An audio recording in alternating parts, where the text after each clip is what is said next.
when it won a war of independence from Ethiopia. There are no national elections, no parliament, no independent judiciary, no free press. የኤርትራ ሀገርነት ምስረታ እና ሴራዎቹ ኢትዮጵያን ስትራቴጂካል በሆነ መንገድ የማዳከም ስልት የኤርትራ ሀገረ መንግስት ምስረታ ሂደት ራሱ ኢትዮጵያን በማፍረስ ኢትዮጵያን በማዳከም ላይ ተመሰረተ ነው። የሀገርነት መቀጠልና ለመቀጠል ካልኩሌሽን ሁሌም ኢትዮጵያን ከማዳከም ጋር ተያይዞ አይተይ። በአፍሪካ ቀንድ ፖለቲካ ላይ እጁን ያልከተተ የለም።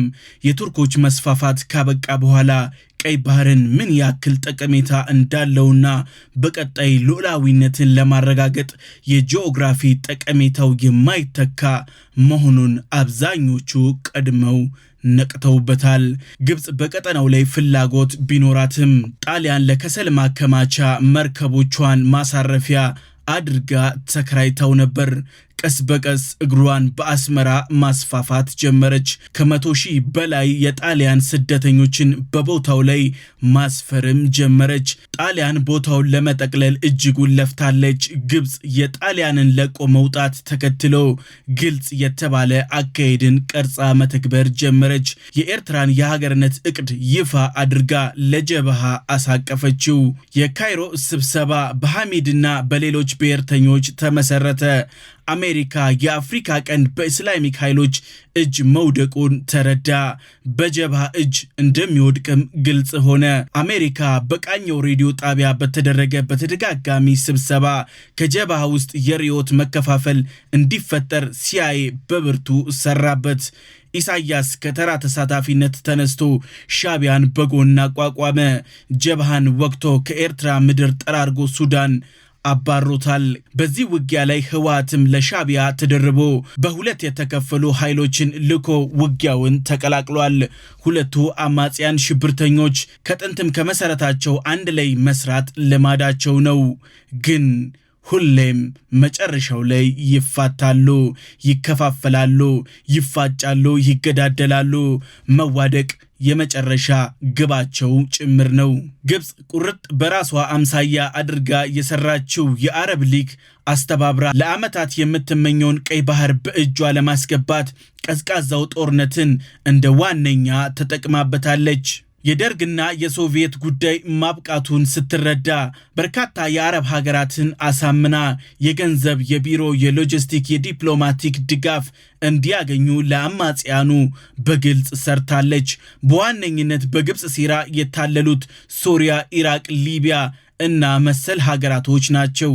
ህወሓትና ሻቢያ ለስልጣን ጥማቸውና ለላኪያቸው ወረታን ለመመለስ ሲሉ ዜግነታቸውን ለምስር አሳልፈው ሸጡ። ሀገር በክፉ ጅቦች መካከል ወደቀች። መሬቱን ገነጣጥለው ወሰዱት። የግል ርስታቸው አደረጉት። የባህር ኃይሉን ሸጠው ግማሹን አስምጠው ወታደሩን በትነው የሀገር ልዕልና የከርሳቸው መመዘኛ አደረጉት። ዛሬም ድረስ ኢትዮጵያን ለማጥፋት የሚተጋው ህወሓት በታሪኩ እጅግ የቆሸሸ ታሪክ ያለው ጭምር ነው። ኢትዮጵያ የአሰብና የምጽዋን ወደቦች በማጣቷ የተነሳ እጅግ ግዙፍ ኢኮኖሚያዊ ስብራት ለተከታታይ 10 ዓመታቶች እንድታስተናግድ ተገዳለች። በዚህም በትንሹ እንኳን ብንመለከት ዓለም አቀፍ ጫናው ይህንን ይመስላል። ኮቪድ፣ የራሻ ዩክሬን ጦርነት፣ የመካከለኛው ምስራቅ ጦርነት፣ የትራምፕ የታሪፍ ጦርነት፣ እነዚህ ሁሉ ተደማምረው ዓለምን ዋጋ አስከፍለዋል። ግን ኢትዮጵያ ግን እጥፍጥፉን ከሁለት ጊዜ በላይ ከፍላለች። ከ95% በላይ የወጪና ገቢ ንግዷን በጅቡቲ ወደብ ላይ ጥገኛ እንድትሆን ኢትዮጵያ ተገዳለች። በየዓመቱ የኪራይና የሎጂስቲክ ክፍያ ወጪው እየናረ ይገኛል። ይህ ሁሉ ደግሞ እየተከፈለ ያለው በውጪ ምንዛሬ ነው። ኢትዮጵያ ከቅልቀንድ ብላ ያገኘችውን የውጪ ምንዛሬ እንድታጣ ተገዳለች። ይህ የህወሓትና የመሰሎቹ አንደኛ ኢትዮጵያን የማሽመድመድ የማቆራመጥ አንደኛው ስልታቸው ነው። በአቦ ሰጠኝ እና ለግብጽ ዓላማ ማስፈጸሚያነት የተመሰረተችው ኤርትራ በቀጠናው የሽብርና የኮንትሮባንድ መስመር በመዘርጋት የስርዓቱን ዕድሜ ለማራዘም ገንዘብ የምትሰበስብም ሀገር ነች። እጅግ አስገራሚ የማፊያ አገር ከመሰረተቻት ጣሊያን ማፊያነትንም ጭምር አብራ ተዋርሳለች። ይህ ደግሞ ዋነኛ የማፊያዎቹ ሁሉ ማሳያ ደግሞ ኢሳያስ ናቸው። አሁን የቀረው ቆዳቸው ነው። ሻቢያ አንድ ስሌት አለው። ኤርትራ የኛ ብቻ፣ ኢትዮጵያ የጋራችን ይላል።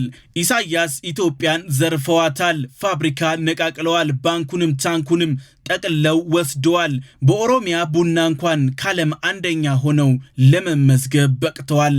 ይህ ምን ያክል የዘራፊነታቸውን ማሳያ ማረጋገጫም ጭምር ነው። የሲንጋፖር ቅዠት በኢትዮ ኤርትራ ጦርነት ላይ ከስሞ የቀረ፣ ኤርትራ ራሷ ያለችበትን እንኳን ቁመና ማስቀጠል ተስኗታል። በጣሊያን ዘመን የተሰሩ ቤቶች፣ መንገዶች፣ ፋብሪካዎች እስከዛሬ ድረስ ያለ እድሳት እያገለገሉ ይገኛሉ። ኢትዮጵያን ከባህሩ ለመነጠል ታስቦ የተመሰረተችው ሀገር አሁናዊ ሁኔታዋን ስንመለከት በሁሉም መስፈርት ፌልድ ስቴት የምትባልም ጭምር ነች። የህዝብ ቁጥሯ በየጊዜው እየቀነሰ መጥቶ አሁን ላይ ከ3 ሚሊዮን በታች ሆኗል። ከአፍሪካ አጠቃላይ ስደተኛ ከ30% በላይ የሚይዙት ኤርትራውያን ናቸው። ትምህርትን ስንመለከት ከመደበኛ በላይ ፈጽሞ እየተማረ የለም። በኤርትራ ዩኒቨርሲቲ የሚባል አንዳችም ነገር የለም። የትምህርት ዓለማቸው የሚቋጨው በሳዋ ወታደራዊ ስልጠናን ሲያጠናቅቁ ነው። እሱ እንደምረቃ የሚታይላቸውም ጭምር ነው። የኤርትራ ኢኮኖሚ በዓለም አቀፍ ተቋማት ሪፖርት ወጥቶበት ፈጽሞ አያቅም። ምንም አይነት መረጃ ተገኝቶም አያቅም። መደበኛ ኢኮኖሚ የሚባል ነገር በኤርትራ አይታወቅም። This country is one of the poorest in the world, with what could be the worst living conditions of any economy anywhere. ኤርትራ የሻቢያ ስርዓት ለምን በኢትዮጵያ ውስጥ ያሉ ታጣቂዎችን ይደግፋል? ይህ ዋነኛው ጥያቄ ነው። ከግብፅ እና ከራስ የመነጨ ጠላትነት ብቻ አይደለም፣ ከዛም የዘለላለው። የአሁኑ ወታደራዊ አቅሟን ስንመለከት ኤርትራ የምትጠቀምባቸው ታንኮች ከ50 ዓመታት በላይ በአገልግሎት ላይ አሳልፈዋል። ከግማሽ በላዮቹ በመለዋወጫ እጥረት አብዛኞቹ ቆመዋል። ቲ54 እና ቲ55 አሁን በዘመኑ አይታወቁም። ከፍተኛ የወታደር እጥረት አለባት። በስደት ምክንያት የሰው ኃይል እጥረት እያሰቃያት ይገኛል። ለኢሳያስ ቅርበት ያላቸው የተወሰኑ ኃይሎች ወታደሮቹ ከርተው እንዳይሰደዱ ከበው ይጠብቃሉ። እቺ ነች ኤርትራ፣ እቺ ነች ኢትዮጵያን ለመውረር የምታቅደው። የኤርትራ መከላከያ መስመርን ስንመለከት በአንድ አቅጣጫ እየተገነባ ስለሆነ የፊት መስመሩ ከተሰበረ በቀጥታ ወደ መሃል አገር ያለምንም ችግር መግባት ያስችላል። ለዚህም ሲባል ኤርትራ በተደጋጋሚ ፕሮክሲ ዋር ላይ አጠንክራ ትሰራለች። ግብፅም ሆነ ኤርትራ ተመሳሳይ አስተላለፍ ይጠቀማሉ። ሁለቱም ሀገራት ከቀጥተኛ ግጭት ይቆጠባሉ። በዝቅተኛ ወጪ በተላላኪ ኃይሎች ላይ ትኩረታቸውን ያደርጋሉ። ፕሮክሲ ዋና መመሪያቸው ነው። ሁለቱም ሀገራት ጦርነትን ከክልላቸው ለማስወጣት በሰፊው ይሰራሉ።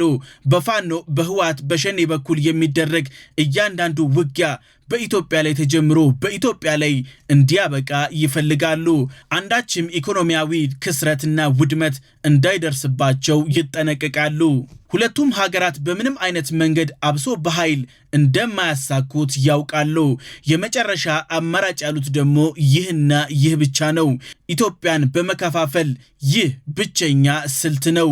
ኢትዮጵያ ጥንካሬዋ ይህ ነው። ኢትዮጵያ ሀገራዊ አንድነቷን ለማደስ የሚደረጉ ሁሉንም አይነት ሂደቶች በጽኑ ያወግዛሉ፣ ይቃወማሉ። ለምሳሌ እንኳን ስንመለከት የጋራ መተማመኛ የሆነው ምርጫ ሲካሄድ በመላ የሴራ መረባቸው ተጠቅመው ሀገሪቷን ለማወቅ ጥረዋል። አሁን ሀገራዊ ምክክር ሲጀምር የምን ምክክር ነው ሲሉ ይገኛሉ። የአሁኑ ግን እጅግ ከበድ ያለ ሆኖባቸዋል። ምክንያቱም ኢትዮጵያ አንድነቷን የበለጠ በምክክሩ አጠናክራ ከወጣች ለዘመናት በትህርክት፣ በኢኮኖሚ፣ በዲፕሎማሲ፣ በትጥቅ የሰገሰጉት ሁሉ እንቅፋቶች ማብቂያቸው ይሆናል። ኢትዮጵያን በቀጣይ የማትደፈር ጠንካራ ተቋምና በሳል አመራር እንዲሁም የተባበረ ሕዝብ ይዛ ትወጣለች።